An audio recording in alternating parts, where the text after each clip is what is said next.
అందరికీ నమస్తే. అందరూ బాగున్నారా? నిన్న క్రికెట్ మ్యాచ్ చూసిరబ్బా అందరూ. ఐసీసీ ఛాంపియన్షిప్ ట్రోఫీ మనకే వచ్చింది కదా, ఇండియానే గెలిచింది కదా. ఆ ట్రోఫీ వస్తుందా రాదా అని లాస్ట్ మినిట్ వరకు చాలా భయపడ్డారు అందరూ. కాకపోతే నేనైతే టీవీ ముందర కూర్చొని ఒకటే ఆలోచన చేసిన, ఏం కాదు కొడతారని మా పిల్లలకు కూడా ధైర్యం చెప్పేసిన. ఎందుకంటే మన ఇండియన్ క్రికెట్ టీం అంటే అందరికీ అంత ఇష్టం అనమాట. మన హోప్స్ అనేవి వాళ్ళు ఎప్పుడు అంత ఈజీగా తీసేయరబ్బా. వాళ్ళు చాలా కష్టపడి ఆడిరు నిన్ననైతే. ఇంకా మన ఇండియన్ క్రికెట్ టీంలా మీకు ఎవరంటే ఇష్టమో నాకు కామెంట్ బాక్స్లో కామెంట్ చేయరబ్బా. నాకైతే ధోని అంటే మస్తు ఇష్టము.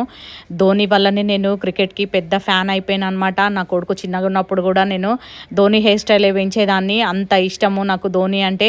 ఇంకా ధోని పేరు చెప్తే ఫ్యాన్స్ అసోసియేషన్స్ అన్నీ ముందుకు వచ్చేస్తే మీకు తెలియంది. మ్యాచ్ మన వాళ్ళు ఆడుతుండగానే నేనైతే కిచెన్లోకి వచ్చేసి కీమా కర్రీ అయితే వండేసినబ్బా. ఎందుకంటే మ్యాచ్ గెలవగానే మంచిగా కీమా కర్రీ తోటి కడుపు నిండా అన్నం తినాలని ప్లాన్ చేసిన అన్నట్టు చూస్తున్నారు కదా. ఈ కీమా కర్రీ వండుతుంటేనే 3వ వికెట్ పడ్డదని నా కొడుకు కూతేయంగానే దెబ్బ కూర వదిలిపెట్టి ఇంట్లోకైతే ఊరికినా ఏం కాదని ధైర్యం చెప్పిన. కూర వదిలిపెట్టి ఇంట్లో పోయి బయటకు వచ్చేసరికి జర్రంతా కూర అయితే ఇట్లా మాడిందబ్బా. చూస్తున్నారు కదా. క్రికెట్ మ్యాచ్ అయ్యేటప్పుడు అందరూ క్రికెట్ నే చూసుకుంటా అట్లనే నోరు తెరుచుకొని కూర్చుంటారు కదా. నేనైతే ఓం నమ శివాయ అనే జపాన్ని కంటిన్యూగా జపం చేస్తూనే ఉంటాబా. ఎట్లయినా ట్రోఫీ తేవాలని నిన్నైతే శివయ్యకు గట్టిగా దండం పెట్టేసిన. గత్తర బుత్తర ఈ కూరనైతే ఉడికించేసినబ్బా. ఒక 20 minutes అయితే పొయ్యి మీద పెట్టేసిన. సప్పుడేక ఇంట్లో పోయి మ్యాచ్ చూసి మళ్ళీ వెనక్కి వచ్చేసిన. ఇంకా ఇండియా మ్యాచ్ గెలిచింది అనగానే ఒక గంటెడు కూర వేసుకొని ఒక గంటెడు అన్నం పెట్టుకొని దెబ్బ అయితే ఓ బుక్క అన్నం తిన్నబ్బా దమ్మారా.